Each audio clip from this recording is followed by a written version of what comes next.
What's it say? We've seen his emotion. We know how emotional he can be. We've seen him at his angriest and at his most ecstatic in the last week. Well, you see part of him at his angriest when the camera cuts off and he can make that corner.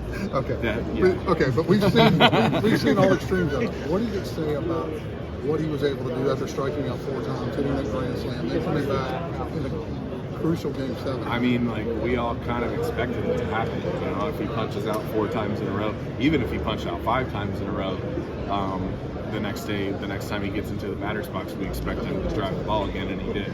You know, so it wasn't if, it was when, and obviously when was with the bases loaded to really like put the nail in the coffin for him. That was his second first career home run, wasn't it? Because the first one was inside the park that he got thrown out on, so it was like a triple. Maybe, I don't know. Yeah, it was something odd, or maybe it like kicked off the rail in right center. It was just. Hey, I want to ask you about defense. Because I remember talking to you last offseason. You worked with Francisco Lindor, you worked with your brother. But it hasn't just been you, right? Corey Seager's defense has been a whole lot better this year. Josh Young's defense has been much better than I think a lot of people expected. Simeon had a gold glove. He's fine. But what happened? Like, why are you guys so much better at infield defense this year than last year? We're in rhythm. Yeah, we're in rhythm. When the ball's in play more often, you got a chance to make a break and make a play. When you're behind in the count and playing self-defense instead of team defense, because every count is 2-0, 2-1, 3-1, it's not good.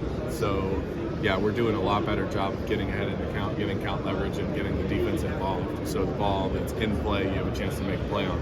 Because, you know, when you walk somebody, double in the gap, another walk, and all of a sudden the bases are loaded and you're on your heels, it's tough to make a play. But when the ball's in play early in the count, you can make a play. I had a question for you for back in 2020. I know you weren't on the roster for the World Series, but were you here? Yeah, I was here. What do you remember about just that week? I hated it.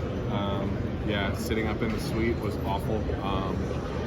We were, obviously, all of us in the suite were all playing manager, so when we saw Nick Anderson getting hot when Snell was cruising, we were all screaming, yelling, like, don't put him in, all this other stuff, and, you know, obviously that panned out the way it panned out. So, yeah, to be off the roster and kind of feel like a little helpless with the situation wasn't my favorite memory, but, you know, I think it's really coming full circle now that I get to play in a real World Series here. And you've been on the roster every series before? No, I got cut after the wild card round. Okay. Yeah, so I played the first series against Toronto in the wild card round. I only played the first game, and then they threw a lefty game too. I sat, we crushed them, and then I got cut when we got to San Diego to the bubble. What are your memories about just like how weird this whole thing was with like no fans almost? It was just bizarre, you know, because we sit up there in the suite and we can't see everything because you're, you know, ducked with the overhang, and then that was our first time like being back out in a crowd in a long time, and it felt like, you know, you're still a caged animal and you can't get COVID and you can't go interact with people, so how dare you peek over the plexiglass that was put in place to make sure that we didn't do it. But yeah, it was weird. When you think back to childhood for you and Josh, like, what were the World Series dreams like in the backyard games and those things? I don't know. I didn't have a ton of World Series aspirations as a little kid. Yeah, it was just, we were just messing around, having a good time. Will he be here this week? Yep, yeah. What about your mom? I know that's been obviously a really difficult time. Tom did a good job telling the story. Can you just kind of update on how she's doing and how she's stayed plugged in with you throughout each step of this? Yeah, this is her last week of her first round chemo radiation.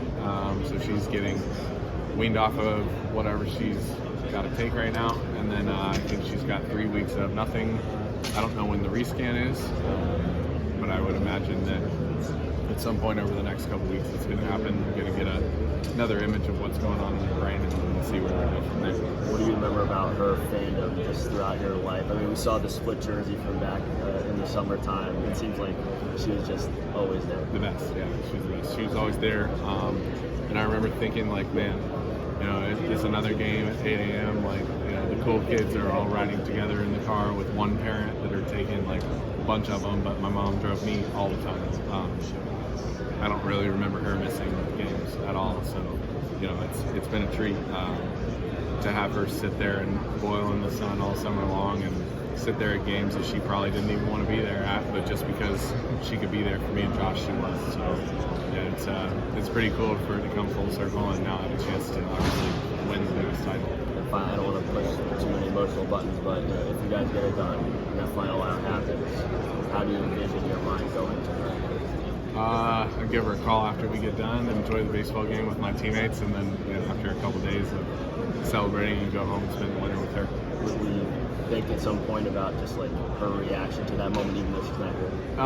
Probably, yeah. I would imagine that they'll video it or something at home and get everybody together because she won't be sitting there by herself. Probably have friends and family over at the house with just how tough it is to get people in here. So they're going to celebrate and enjoy it. What would a typical Wendy reaction be like? Hands up, something out of her seat? Yeah, probably something like that. She'll probably start crying and then say it's happy tears and just that whole thing. You really appreciate it. No problem. And one more for you, though. Okay. Corey Seager. Yep. When you rounded third base, after that last home run, Yeah, I'm trying to break Beasley's hand. Yeah, like that's the most emotion I've seen from him in like 2 years. Yep.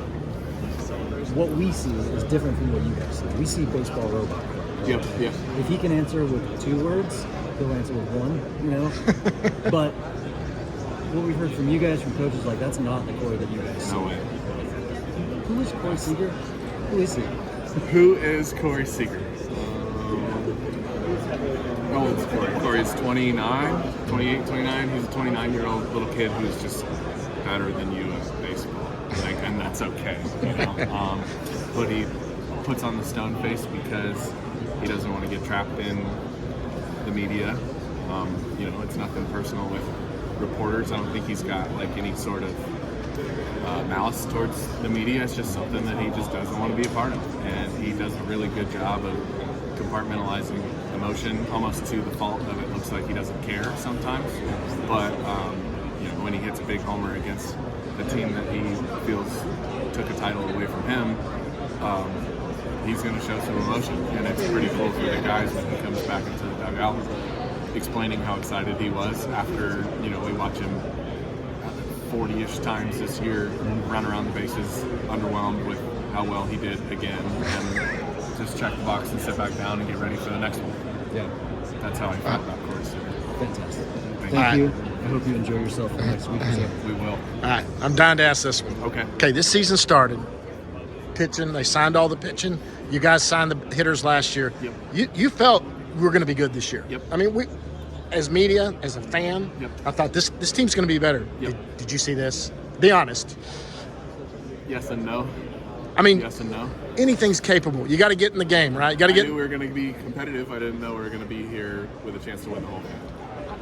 That's honest. I mean, and it doesn't mean you thought you were a bad team. No, you no got to way. you got to get to the playoffs. Right. But once you're there, anything can happen. Correct. But you're like, man, we got a chance to get to the playoffs. But did any of us see the World Series? After we won the wild card round, probably was when I first admitted to myself we can win the World Series. Congrats, bud.